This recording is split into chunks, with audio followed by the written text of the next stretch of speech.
So I actually recently hit Legend in Hearthstone, and it's the third game that I've gotten to the highest rank possible in the game.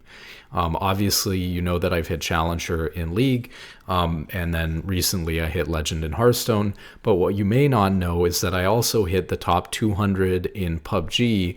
I believe it was a long time ago, back in like maybe season 3 of that game, very soon after Ranked came out in that game. And I employed very different strategies in each of these games in order to win and climb to the top. But I think that there's a lot of common themes that can be carried over between all three of these games. I think it's also worth noting that they're three very different genres, right? I've got a MOBA, shooter in PUBG, and a card game in Hearthstone. And obviously, when you see these players who are getting to top ranks in especially multiple different games, there's something going on there, I believe as well, that is just has to be some crossover between these games that is allowing somebody to especially quickly suddenly go from being very good at one game to being good at another game. You've seen this a lot recently with some league players going over and playing Marvel Rivals, which is becoming much more popular and doing well in that game as well. There's obviously a lot of transferable skills. So what did I learn from PUBG that helped me with League, and what did I learn from League that helped me with PUBG? And same thing with Hearthstone. And I think that we'll start with Hearthstone since it's the most recent in my memory, since I recently hit it before the season in Hearthstone reset. I was able to do it in about 250 games over the course of about 3 days on and off. So it didn't take me very long at all. Now, Hearthstone is a game that is obviously not very reliant on any mechanical skill. So it's mostly coming down to decision making and having a good deck and playing the deck well. And so it's obviously an easier game in many ways to get to a top rank in than a game like League. The other thing that I think is, just fair and honest to note is that when I hit Legend in Hearthstone, there were 10,000 people in Legend, or at least above me in Legend, so maybe even more than that. And that's not really equivalent to Challenger in League, although it's the highest rank that you can get in that game, unless you're talking about standing, like hitting rank 1 in the game or something like that. Since it's the highest tier rank that you can get to, it seems like it would be equivalent to Challenger, but obviously it's not, because there aren't 10,000 people in Challenger and League. There's only 300, in each region at any given time who are in Challenger. So I think it's not really equivalent to say that I was, Challenger in Hearthstone when that would be the top 300. And obviously games have moved towards kind of a deceptive practice of, changing their rank distribution so that so many more people can be the top rank in that game to feel good or to want to main that game. And I'm under no illusions about that. So I think that that's worth noting beforehand, but it's still a very good rank to achieve and something that probably a lot of people wouldn't be able to do. So what are some of the principles that carry over between these games? I think that one of the things that people think when they start playing Hearthstone is that you basically want to do as much as possible. And oftentimes having a very conservative or limited play style accomplishes way more than trying to do everything. So for example, in Hearthstone, you have mana each turn, and it increases your maximum mana by 1 each turn. And so a lot of people would think, well, if I have a 1 cost card and I have 1 mana, I have to play that card because I want to use my mana and do what I can in order to maintain my tempo and get an advantage in the game. But oftentimes, using that card for no reason to accomplish next to nothing is a waste of that card, and you'd rather save it for a much better situation to use it. So for example, with this deck that I was playing, there is a 1 mana card that deals some damage. It's like a fire spell. But I wouldn't want to just cast that straight onto my opponent's face to deal a couple of damage to them at the beginning of the game, ever.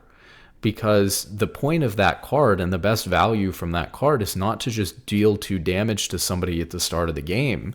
The point of that card being in the deck in the first place is to help me finish off an important minion that I have no other way of killing, or later into the game in combination with other cards to actually finish them off, if I need a little bit of extra damage to kill them on a turn.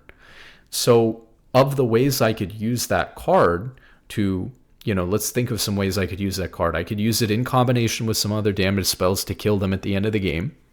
I could use it to kill off, a super important minion that's got like 10 attack damage and a couple of health left. Or I could use it to just deal a couple of damage straight to the enemy's hero's face, right at, the beginning or the middle of the game. Or I could use it to kill, I don't know, maybe a 3/2 minion or something like that in the mid game. I think if you were to order the best use of these cards, probably the best use of the card would be to either take out like a 10/2 minion or something like that, or to finish them off at the end of the game. Then maybe to take out like a 3/2 minion in the mid game or in the early game. And then, as a last resort, almost never, you would probably just hold the card, hitting them in the face with the card. So just because it's a 1 mana card doesn't mean that you put this in your deck to play on turn 1. You want to discard this card. You don't want to keep it in your starting hand just because it's 1 mana. And so I think what a lot of people get confused with when they play a game like Hearthstone is they think that they need to use all of their resources as much as possible. Now, how does this relate to League?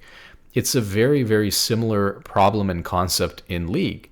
People think that when their abilities are up, when their cooldowns are up, or when they have mana to do something, that they ought to be forcing all of their abilities and spamming their abilities quite a bit off of cooldown in order to deal damage and put pressure on their opponents.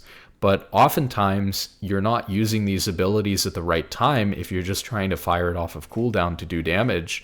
And good players will oftentimes hold their ability in their lane for 30 seconds at a time or a minute without using that ability because it's important and they're saving it for a certain situation or to counter a certain ability or in case they get ganked. And yet you'll see players, at lower ranks all the time just spamming their abilities because they think that they're doing more by casting their abilities more often, when oftentimes what they don't realize is that even if they hit their ability or get some value out of it, like in this case doing 2 damage to somebody at level 1 or at turn 1 in Hearthstone, it doesn't really accomplish anything. And now you have a huge time period where you can be punished for not having that. And it's the same thing in Hearthstone. Imagine you use that on somebody's face, and then turn 2 or turn 3, they play a 3/2 minion or something like that. And now you would have much rather saved that card and been able to do something plus kill that minion on the same turn and protect your minion that you just played, rather than, having that 2 damage done to their face, which is doing nothing to help you establish your board or gain control of the game or win in any way whatsoever. So the takeaway from this is that in Hearthstone, it's often important to hold your cards for the best situations, the best uses that they have. And League, especially when it comes to your abilities, is a lot like that, where you shouldn't be wasting your abilities just to do something or anything. You need to be holding your abilities for the best case, the best use of those abilities, and you need to know what those situations are, which means you need to know the ability interactions so you can say to yourself, okay, I'm playing Braum, and they have Ornn on the enemy team, so the best possible way I can use my E in a team fight is to cancel Ornn's ult. So I am never going to use my E in the team fight until I see Ornn ult, and then when I see him ult, I'm going to do it. It's no different than when you're waiting for that 3/2 minion to come out in Hearthstone so that you can use that card to finish it off and gain a little bit of tempo. It's the exact same concept. Maybe you're, Kennen playing top lane, and you're worried about getting ganked, so you hold on to your E and you don't use it for 30 seconds or even a minute, but then when you see the enemy jungler bot side, you're able to activate your E and play aggressively because of it. And even if nothing comes of that, what you're still doing is using the ability correctly and trying to get the most out of your abilities based on the situation that you're in. And that's really the way that you should be playing League rather than spamming your abilities. I think that part of this is a bad habit that carries over from people playing League for fun, and they continue playing that way, thinking that they're still trying to win the game, but they're just carrying over this bad habit about how they use their abilities that they've never thought about. So to a lower rated player or a newer player, if you ask them whether they think it's good or bad if you were to hold your ability for a minute in lane without using it, most of them would probably say that that's wrong or that's bad, but in fact it's actually quite good. And that level of patience and conservative ability usage and understanding the exact right moment to counter an ability with yours is one of the things that separates really good League players from really bad League players, and really good Hearthstone players from really bad Hearthstone players. So that's one of the main takeaways, I think, from a game like Hearthstone. I do want to say, though, that I think that you should play aggressively. I've always said this, it's a little bit of a contradiction. You should play aggressively and spam your abilities in the beginning because you need to use them to understand how they work. So let's say, for example, that I have a card that I don't really understand how it works, right? I'll give a great example of this. There is a card in this deck that I played. I think it's called Mana Aquavist or Archivist or something like this. And this card makes it so the next elemental minion that you play, and this is an elemental minion deck, costs 2 less mana. I didn't realize until a very long time into my climb that if you played that card and then ended your turn, you could actually still play a card for 2 mana less on your next turn. And that's way more powerful than using it to play a 2 mana card for free on the same turn. So when I was starting out playing the deck, I never took the risk of using the card like that because I thought that the way that I was supposed to use it was to just play it and then play another 2-cost minion with it so I could get a little bit of tempo. But a much better way to play it is to play it on turn 2, and then on turn 3 you can play a 5-cost minion, or you can even use coin if you're going second, and now on turn 3 you can play a 6-cost minion on turn 3. And so that's so much more powerful than playing 2-cost minions on turn 2 that I was using the card wrong the whole time. So I thought I was being smart and conservative with the card, but actually had I started out, especially when I was in a lower rank, making mistakes with the card like that, then I actually would have learned how it worked and had a better idea of how to play the deck faster. So what I hope that gets across is that in League, you do need to play aggressively and you do need to spam your abilities when you're learning a champion, right? So take like Nautilus, for example, like learning a hook champion. If you're learning a hook champion like Blitzcrank or Nautilus, do you think you're going to get better at hitting hooks by waiting for the precise moment when you should be going for a hook? Or do you think you'll get better at hooking on Nautilus by just hooking off of cooldown as much as possible? The reality is that while it's better to wait for a good time to hook, you're going to improve a lot faster at aiming your hook and at hitting hooks for free that should be difficult to hit or in open space against an opponent if you cast it all the time instead of waiting for them to get stuck up against a wall or for your teammate to CC them first or whatever, or to use your ult on Nautilus first so that you're guaranteed to CC them or run up to them on Blitzcrank and hit them with E first. Like, sure, those things are much more guaranteed and it's the more proper way to play the game, but it's not the best way to learn the game. So I've been stating this a lot recently just because that advice is true, that at a high level, right, in Hearthstone and in League, you should be patient with how you're using your cards, patient with how you're using your abilities. Keep in mind that while you're learning the game, you absolutely need to spam them in order to get a good feel for them and figure out exactly how they work and what they do and what their range is and all this stuff. So that's important.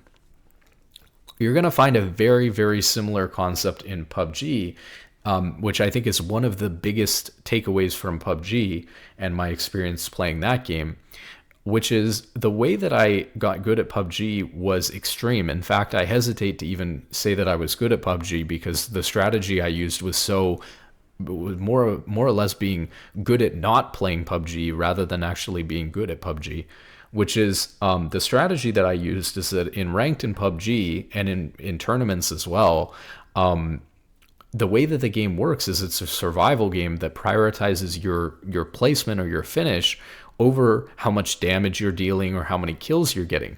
So when people go in to play PUBG for fun, they treat it like it's a Call of Duty or some just close quarter shooter. But in reality, it's a battle royale game where you're supposed to survive for as long as possible to get as high of a placement as possible. And what that usually means is that if you think about what it means to fight somebody in PUBG, if you're an average player, there's a 50-50 chance that you just die when you fight somebody. So if you kill them, you go from there being 100 people in the game to there being 99, but you just took a 50% chance of you being eliminated in 100th place. So that makes no sense whatsoever. So obviously, what you're going to do in a game like PUBG is you're going to wait for everyone else to kill each other, and you're going to avoid fighting at all costs. And so the way to play PUBG properly at a high level is to avoid fighting. And the reason why it's to avoid fighting almost all the time, unless you have to, you're forced into somebody because of the zone or whatever.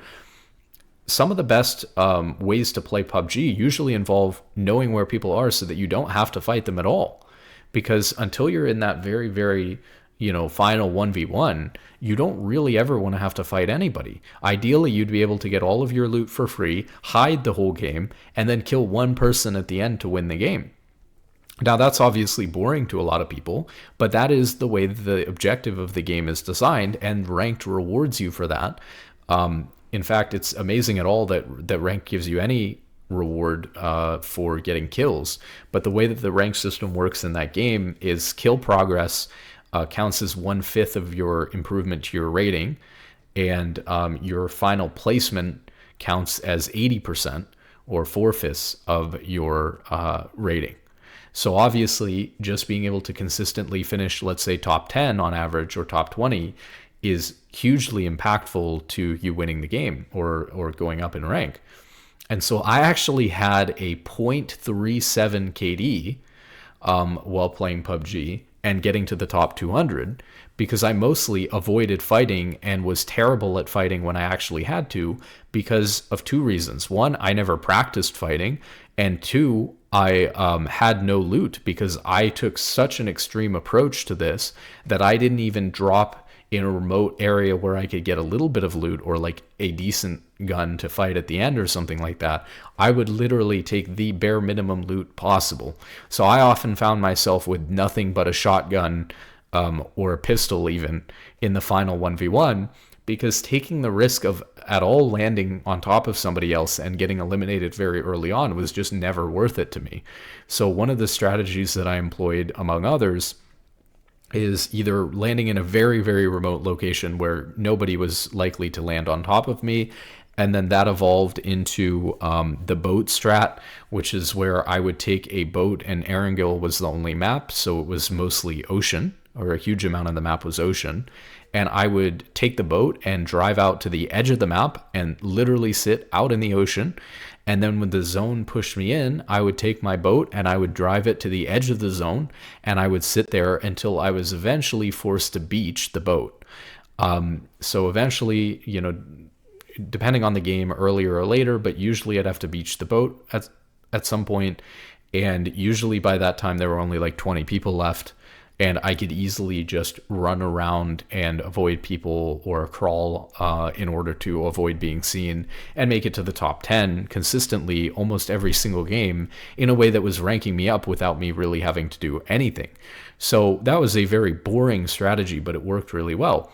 The other thing is that obviously there's some strategy, like advanced level strategy you can employ in PUBG, where you know that a lot of people are going to land in major cities where there's a lot of loot and there's more stuff. And so you know that there are going to be more people in those areas. And you know where people are likely to be rotating from because you know about where the population distribution is across the map from that. And then you also know where the zone is and where the zone forced people. And most people are going to run more or less in a straight line at the zone in order to be fast and efficient. And so you have a very good idea of, okay, I need to move from, A to B. And if I move from A to B by going maybe a little bit further east, I'm much less likely to run into people because there's no major cities that way or behind that area. Whereas if I run a little bit to the west, now there are a bunch of major cities right there that the zone's going to close in, or that the zone had already closed in. And so I'm likely to run into people in the west. So there's also advanced levels, kind of macro rotations that I was doing. And keep in mind, this was very early into the game. So this was like when ranked was first released in the game. I was a very early adapter of this type of playstyle and strategy. And so this kind of thinking was not existent at the time.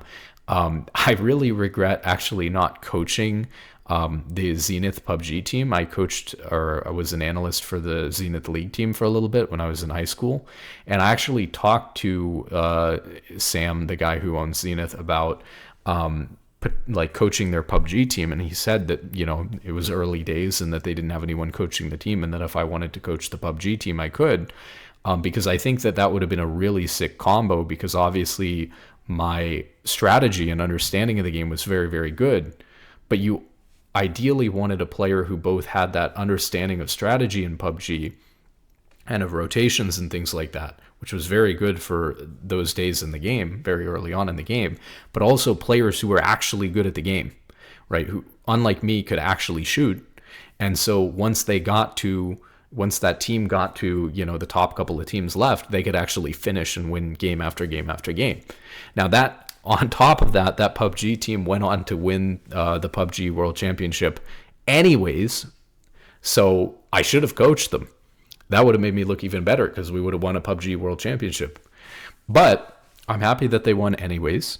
And, that's the stuff that happens, But that would have been really interesting. So that being said, how does that carry over to League? Well, I think that you'll find that in almost every video game, passive play is rewarded over aggressive play. We all start playing games wanting to do the most, wanting to take the most space, take the most fights, take it to our opponent and win, because there's no risk. There's no, it's not like a real fight. You're just playing for fun, and that's why you're playing, is to fight like that. So a lot of people come into the game with the mentality of, hey, I'm going to fight all the time. And as I said, that can be really great for getting better at the game. I think that if I wanted to get good at PUBG, I would need to implement a combination of practicing fighting all the time, and then when I was serious and ranked, playing that strategy, but with, the skills to be able to fight my way out at the end. And there are more tools to do that nowadays. For example, PUBG has a death match that you can use to practice shooting with the guns and stuff like that. Whereas back then there was no way to really aim train or practice the gunplay or something other than just inting. So look, I get that. Like, you come into a game wanting to play aggressive, and it's a good way to get better at the game in the beginning. But oftentimes passive play is much, much more heavily rewarded than actively trying to do anything in a game. And that's really boring. And in some ways, the fact that we figured that out is a flaw with the game design. I think actually, if you look at a game like Overwatch or Marvel Rivals, they've done a really good job of incentivizing active gameplay. And so let me just put it into some examples so that we can understand what I'm talking about here. So let's say in PUBG, we know that obviously it's always the wrong decision to fight anyone unless you're the last two alive and you have a good, a good angle at killing the last guy. It's just always the wrong decision to fight them. Even if you are a really good player and you average 10 kills a game, or you're like 10 times better than the average person or something like that, you still have a 10% chance of dying, right, and getting eliminated at like position 90 or something like that. So it just makes no sense to fight, even if you're really, really good, and you get almost nothing from actually killing someone. So it makes no sense to fight in the game. Think about League. If you don't know where the enemy jungler is, you're coin flipping by doing almost anything. Even as much as trading a little bit of your HP, even if you win the trade, could end up killing you. Because even if you trade and you deal 200 damage to your lane opponent and you take 100 damage, The reality is that if the enemy jungler comes, a lot of times you're not going to translate that 200 damage trade that you did to the enemy laner into being able to finish them. Instead, you're going to run, and you're now 100 HP closer to dying when you get ganked because you traded at all in the first place. So a lot of times, even a very positive trade in League, if you end up getting ganked, will just be thrown away, because you end up getting ganked in the first place. So if you don't know where the enemy jungler is, and especially if your jungler is pathing away from you and you're playing the weak side of the map, it makes no sense to be aggressive at all. Even a good trade is a bad trade when you're on the weak side of the map. Any trading, even using your abilities almost at all, right, is all incorrect for the most part. Like, obviously you can get away with it. Obviously you can use them. If you have to use an ability to last hit or CS a little bit, you're trying to get as much CS as you can as well. But there is a risk that you're taking every time you put your ability on cooldown and every time that you trade HP, even if you're winning the trade. So unfortunately, the reality is in League, and that's why pro play is extremely boring in League, that even though the game is super complicated and people still make mistakes all the time, the reality is that oftentimes the best option, especially if you don't know what's going on or you're unaware, is always to just do nothing. Don't trade, don't use your abilities, don't interact with the other person you're playing against at all. Well, that is really boring. That's really bad game design.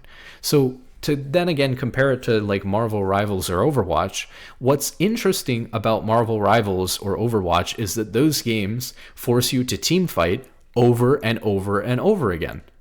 Same thing with a game like CSGO or Valorant. You're fighting over and over and over again because the rounds are constantly resetting. So there's always action. You can't carry your HP from last round over to the next round. So you're incentivized to try to do something.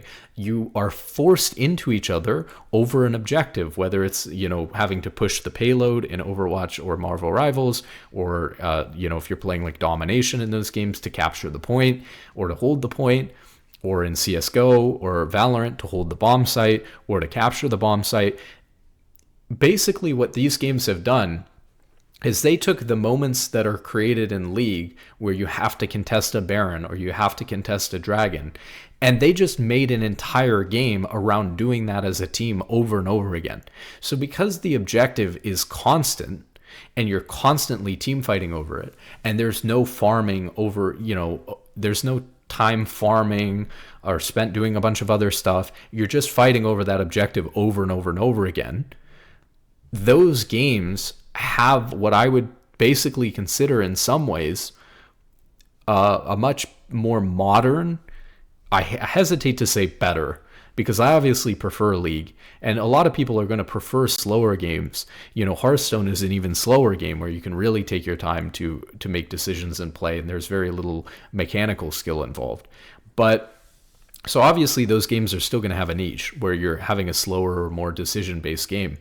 But I think that in the modern age where people have a very short attention span, a game that is constantly forcing you to fight over an objective, or a 1v1 game where you're constantly fighting your opponent over and over again, as opposed to just CSing and waiting patiently and playing a strategic game around vision and building up your economy and stuff like that, these games are getting outdated because it's just not a fun experience for people who want to be doing stuff all the time.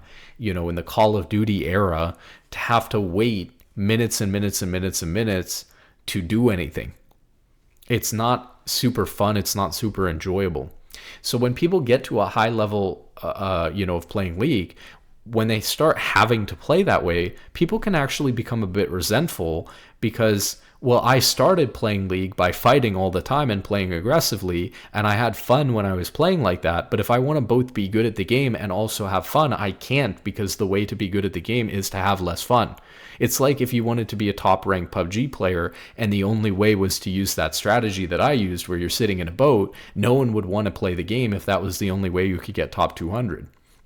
I mean, And I'm pretty sure that strategy still works for the most part. I mean, there are different maps that don't allow for boat play as well as that, but there are other things you can do. You can also like get a bunch of meds and then sit in the zone, because the first couple of zones don't do very much damage to you. No one will ever encounter you or look for you outside of the zone, and so you can just survive for a long time, for 10 minutes outside of the zone if you get enough meds. That does force you to land a little bit hotter in a place where you can get a lot of first aid kits and stuff, though, so maybe that's not as broken. You can obviously still land in a very remote place, in camp and stuff like that. So there are obviously things like that, but imagine if PUBG was competitive and there were enough people playing that there were 200 players like me doing that. And the only way to get Challenger in PUBG, or the top rank in PUBG, or to get to the top 200, I don't even know what Challenger is in PUBG anymore. But imagine if the only way to do that was to play that play style that I did. And the top 200 players were all doing that. And if you didn't do that, you couldn't get top 200.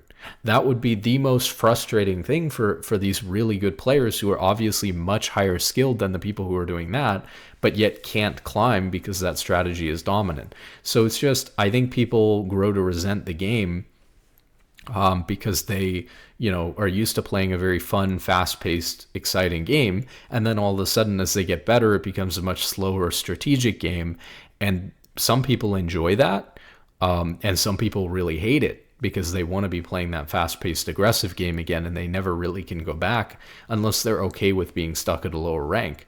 And I think that that's frustrating and deceptive for a lot of people who play League, and I think it makes League a somewhat outdated game compared to some of these other modern games, and it certainly doesn't vibe with what the really young Zoomers are looking for in a game nowadays. So I think the main takeaway from PUBG is that you want to play really, really passively, because it's almost never worth it to fight anyone. And if you're thinking about League, especially at a high level, again, with the exception of I'm trying to get better at the game and learn, so I'm okay with losing this individual game because I'm going to play really aggressively and learn my champion. With the exception of that, League, especially at a high level, is a very slow-paced, boring game, which is why, like I said, you see pro play where they're just AFK, because a lot of times interacting with, it's just uninteractive. It's like interacting with your lane opponent, trading with them, putting yourself out there and taking risks and stuff like that are all punished and never rewarded.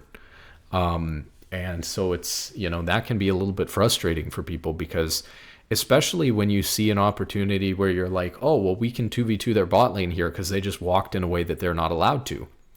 And actually you go in and 2v2 their bot lane, and then their jungler shows up and you end up dying, and you throw away your whole game because the game's super snowball-y, right?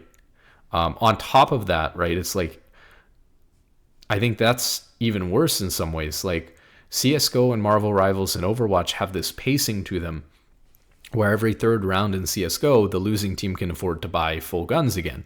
And then you're on even footing with the enemy team. You basically have the equivalent of even items and even XP in League.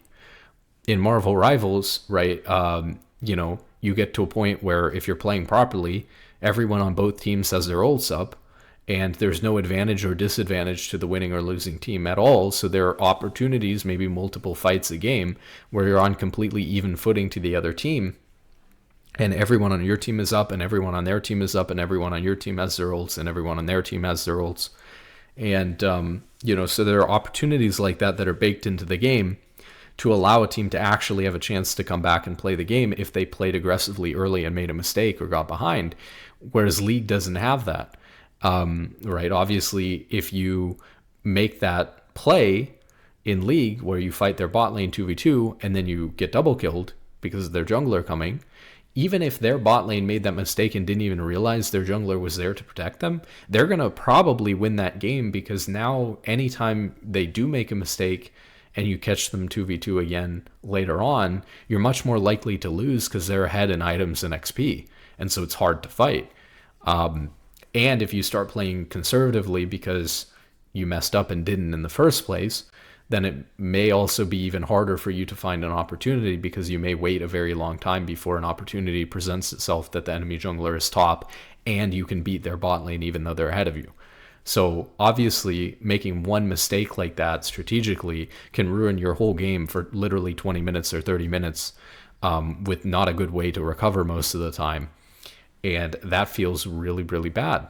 So I think in PUBG, I feel like I've looped back to this 3 times now, but in PUBG, you're incentivized to play very passively. And in League, it's the same thing. Fog of War and like not being able to come back when you're behind. And I don't think it's a bad thing that you can't come back when you're behind. I think that that's the way that League and MOBAs work.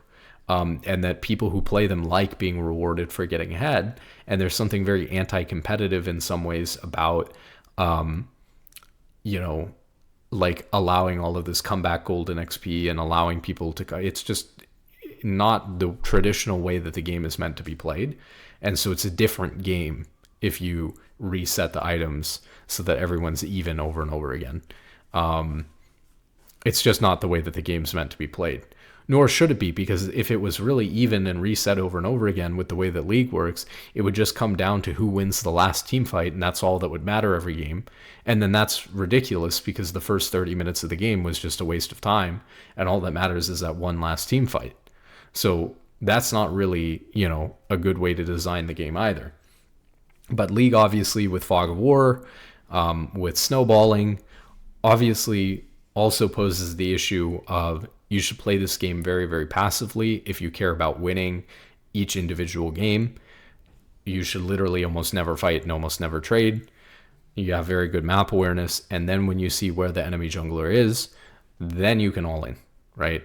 If you pay attention to where your jungler is, and you know they're pathing away from you, you play very passive.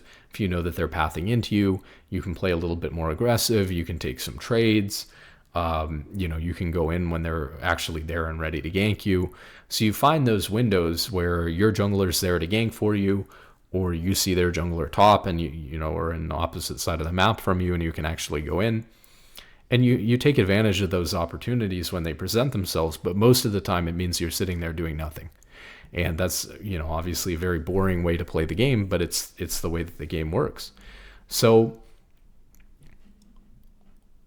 I think that the main takeaways from this, and from, you know, having hit these ranks in these different games, is that Hearthstone is a game that often requires you to be very patient, and conservative with how you use your cards, in the same way that League requires you to be very patient and mindful of how you're using your abilities, using them in their best situation to counter your opponents, rather than just throwing as much out there as you possibly can just so you're doing what you can. Or like you think you're doing the maximum amount by throwing all your abilities out, when you're actually better off holding them for the right moments. And in PUBG, you're encouraged to play very passively because you're rewarded for your placement, not for how many kills you get or how much damage you do. And in the same way in League, you're rewarded for passive play because most of the time, without proper information on where people are, you just can't afford to play aggressively, because all of a sudden you get ganked and you lose all of the momentum that you had, and you get behind for the rest of the game unless your opponent screws up and throws the lead back to you. And while it's true that in lower ranks that will happen frequently and you will be able to recover from getting ganked and killed one time, it's not something that you want to have happen or put yourself in. And so it's just really bad to have it happen. So most of the time, the reason why high elo and pro play can be very boring is that, although solo queue is pretty much always a fiesta, even in high elo, but one of the reasons why it's so boring in pro play especially is because they know that there's no reason to do so much as throw out an important ability if they don't know where the enemy jungler is, because now all of a sudden if they get ganked, they've thrown their whole team's game and chances of winning and maybe going to playoffs or going to worlds or winning a playoff game or winning a worlds game or whatever. They've thrown it all away because they wanted to cast their ability for fun. So everyone plays super safe, barely uses their abilities, barely interacts with each other in trades. It gets worse. I mean, in some ways I said, you know, you can trade aggressively if you know your jungler's coming. You know, then it can be okay to trade HP evenly. But actually, even that can be a little bit of a misnomer, because at the highest level of play, I would imagine in pro play, if you see somebody playing that aggressively, you assume that their jungler is on their way pathing bot. if their bot lane was willing to trade with you that much. So maybe even in order to not, let them know that, hey, our jungler's obviously backing us up, we're obviously strong side right now, you might even not even be able to trade when your jungler's coming. So you might not be able to trade either way ever. So obviously that makes League in some ways a somewhat poorly designed game now that people are getting better at it, figuring it out, because it becomes more and more passive the better you get. But at the same time, that is the proper way to play the game. Unless you're learning the game, there's always that exception. I keep saying, if you learn the game, you've got to use your abilities a lot. You got to play aggressively. But understand that the best way to win each individual game and to climb in the short term, is to play very, very safe and very passively. And but then you explode into aggression when you have the information. So you see the enemy jungler top. Second, you see them top, you look for an engage, and you're all in on their bot lane in a couple of seconds as soon as they step too far forward, and you lull them into a false sense of comfort because you've been sitting there with your ult at the same distance from them for like the past 30 seconds, and you didn't do anything. And so they think that they're fine because if they were in your engage range and they were in a position where they were consenting to die or something like that, they would have figured it would have already happened. So they think that they're comfortable and safe with the way that they're positioning in the lane. And oftentimes players will never realize, even in high elo, oh, my jungler's about to show top, let me walk backwards because the enemy bot lane will see that and engage on us. So they almost always get caught if they're positioning too far forward and too comfortable with how you're letting them play in the lane. So that's basically the way to do it. Hope that you guys learned something from that. And with that being said, good luck in solo queue and have a wonderful day.